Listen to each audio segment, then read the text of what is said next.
Chromebook 8800 টাকা হলে কিন্তু চমৎকার ল্যাপটপটা ক্রোম ওএস এর মধ্যে পেয়ে যাচ্ছেন, যেটা দিয়ে গুগলের সকল ধরনের সফটওয়্যারগুলো ইউজ করতে পারবেন। চমৎকার একটা ল্যাপটপ 8800 টাকা। 8800 টাকা। ওকে, এরপরে হচ্ছে আপনার 3190 আছে আমাদের কাছে अवेलेबल, 4GB 8GB 256। চমৎকার একটা ল্যাপটপ। এই পপুলার সিরিজটা কিন্তু একদম বাজেট ফ্রেন্ডলি, স্টোরেজের জন্য খুবই জোস একটা প্রোডাক্ট।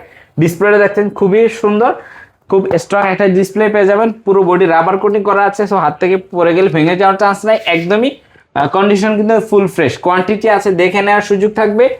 4GB ভেরিয়েন্ট 4128GB পেয়ে যাবেন মাত্র 14400 টাকা। আচ্ছা 14400 টাকা। ওকে, যারা চাচ্ছিলেন বাজেট ফ্রেন্ডলি প্রাইসের মধ্যে হচ্ছে এইচপির চমৎকার কিছু ল্যাপটপ চলে আসছে বাজেট ফ্রেন্ডলি প্রাইসে। কোরাই 5 7 জেন আছে, এরপর হচ্ছে এই চমৎকার এই একটা মডেল আছে কোরাই 5 এর 8 জেনারেশনের সমতুল্য AMD রাইজেন প্রসেসর দিয়ে। ওকে, কন্ডিশনটা দেখেন একদমই ফ্রেশ কন্ডিশনের চমৎকার একটা প্রোডাক্ট। AMD A10 প্রসেসরের চমৎকার একটা ল্যাপটপ। 8GB RAM 256 SSD আছে, 512 MB ডেডিকেটেড গ্রাফিক কার্ড সহ। যারা চাচ্ছেন বিগিনার পর্যায়ে গ্রাফিক ডিজাইনের বা হেভি কাজের জন্য বাজেট ফ্রেন্ডলি প্রাইজের একটা ল্যাপটপ, তাদের জন্য চমৎকার একটা ডিভাইস। 18400 টাকা হলে কিন্তু চমৎকার ল্যাপটপটা নিতে পারবেন। HP EliteBook 725G4 এর মডেলের চমৎকার এই ল্যাপটপটা।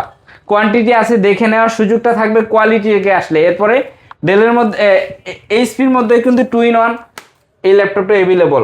আচ্ছা, এটা হচ্ছে Celeron প্রসেসর। এরপরে এইচপির মধ্যে আরেকটা চমৎকার ল্যাপটপ দেখাবো, যেটা হচ্ছে কোরাই 5 10 জেনারেশন। বাজেট ফ্রেন্ডলি প্রাইসে দিব আজকে আমরা HP 11G6। চমৎকার একটা ল্যাপটপ, কোরাই 5 10 জেন 4 কোর 8 থ্রেডের চমৎকার একটা ডিভাইস, যেটার প্রাইসটা থাকবে হচ্ছে মাত্র 24800 টাকা। 24800 টাকা। কোরাই 5 এর নন টাচ একটা ল্যাপটপ কিন্তু 10 জেনারেশনের মধ্যে পাওয়া যায় না। i5 10 জেন দিয়ে আমরা দিচ্ছি, কোয়ালিটি থেকে একমাত্র দিচ্ছে কোরাই 5 10 জেন 2-in-1 টাচ স্ক্রিনের চমৎকার একটা ডিভাইস।